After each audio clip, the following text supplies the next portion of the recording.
Well, over the last couple of years, e-tolls have caused a lot of emotional heat and light.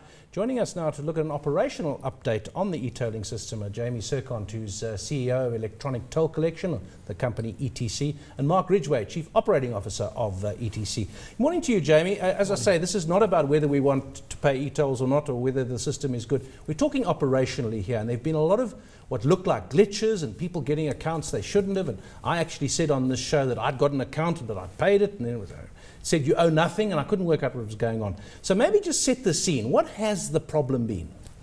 Well, first of all, good morning, and thank you for the opportunity for having this session. I think first to say is that we've been 80 days of tolling already, and from a system perspective, we certainly believe that the system is stable. We have obviously had some challenges, and that's been in the media every day.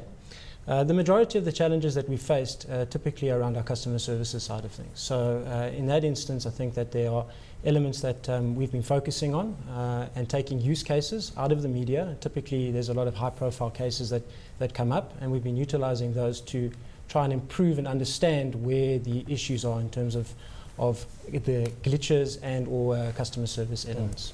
Mark, Jamie speaks of customer services glitches. I'm assuming this emanates from your reliance and dependence on the eNaTIS system.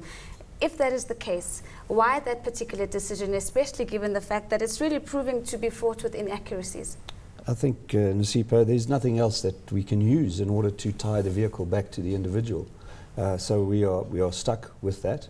But the entire problem doesn't lie with eNaTIS. It lies a lot with the road users that don't update their data.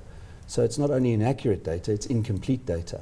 And we're working hard, obviously, to use other sources in order to contact people when we need to. Jamie, how bad has the problem been? You know, people complain, people phone radio talk shows, and it sounds like everyone's having a problem. So in terms of scale, how many people have used the system and how many problems have there been? You must have stats. Yes, I think a very good question. So if you look at the average number of transactions, for example, that we do on a monthly basis, it's around 65 million, give or take. The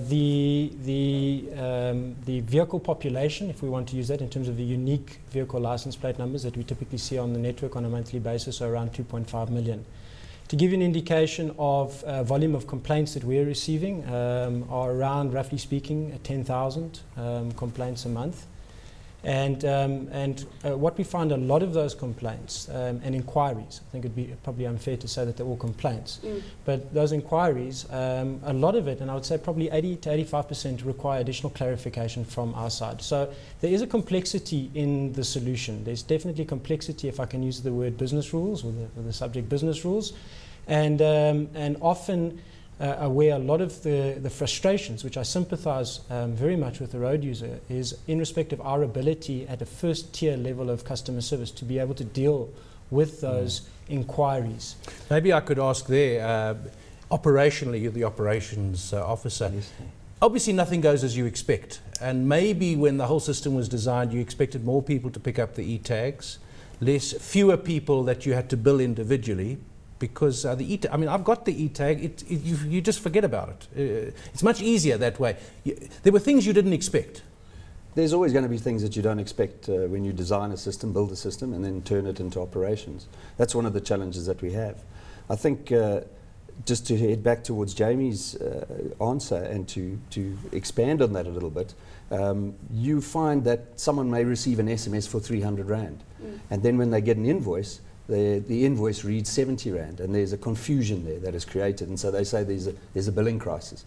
The reality is that the SMS rolls up your entire account together and says that you may have 3 vehicles that you owe 300 Rand on, but you receive an invoice for 1 vehicle. Right. So there are those kinds of complexities that come in, and that's the challenge that we have in terms of trying to explain to the road user exactly how it works and what's happening. Staying with you, Mark, I mean, understanding that you are working behind the scenes to, straighten out many of these clinks or chinks in the system. But let's talk timeframes. What's realistic?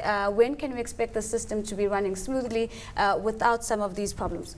Well, to reiterate once again, the system is smooth. It's running perfectly as it was designed. We're working very hard on customer service levels to ensure that we are meeting the requirements of people who phone in, that we can answer those queries. We are boosting our frontline staff in the points of presence, our customer service centres, in order so that we can have super users out there with maybe some more knowledge to help those more complicated inquiries that come in. Yeah. Jamie, no, not you personally, but I mean, the e-tolling has come under criticism for the tone of the messages that go out to the various users. And I see Mark smiling there. I don't know who's responsible for actually writing these, but where does that come from, and why is this hostility? And this is what I haven't received one of these, so I haven't seen the language or the tone. But again, tracking back to what David was saying, if you're listening to some of the talk radio shows, everybody's complaining that the tone of the language is quite hostile. I think so. Everything with hindsight is easy, and certainly we acknowledge that in the first instances when you move to the collection centre, that the wording of those SMSs and those communications can be improved. Actually, we've gone as far as already improving much of that to, let's say, more customer-centric, if I can use that word, approach. And I think it's important, there's some items that you should understand about this. I mean, this is a lighthouse project globally. This is a world first, and South Africa should be very proud of that, and we're certainly very proud of that in terms of what is being delivered. There's complexities with our user base, our patrons, is that if you take most businesses, when they start off, typically patrons come on board as the services are expanded. We effectively switch on at day one, and we have to deal with 2.5 million road users, if you want to look at it that way. So with hindsight, certainly we would have changed and done some things differently. One thing that worries me, it always does when you're doing something and you think, well, what about the other guy? It's like when the traffic cops stop, you say, what about him? He was going faster than I was and you stopped me. I see quite a lot of cars on the road with no number plates.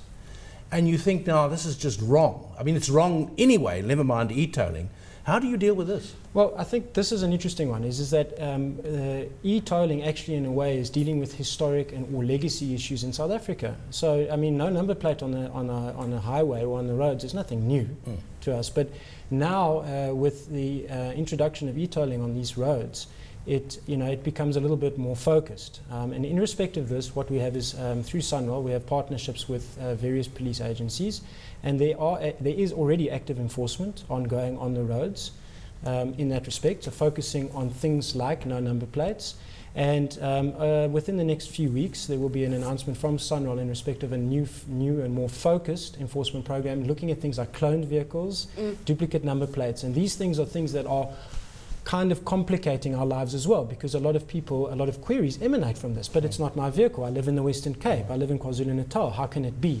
So we have a focus on that. Very quickly, Jamie, should we be concerned if we look at some of the leadership instability we've seen that there's been a couple of resignations, Bent around for one. I know that that's historical fact, but is that something that's under control now? Is there stability on that front?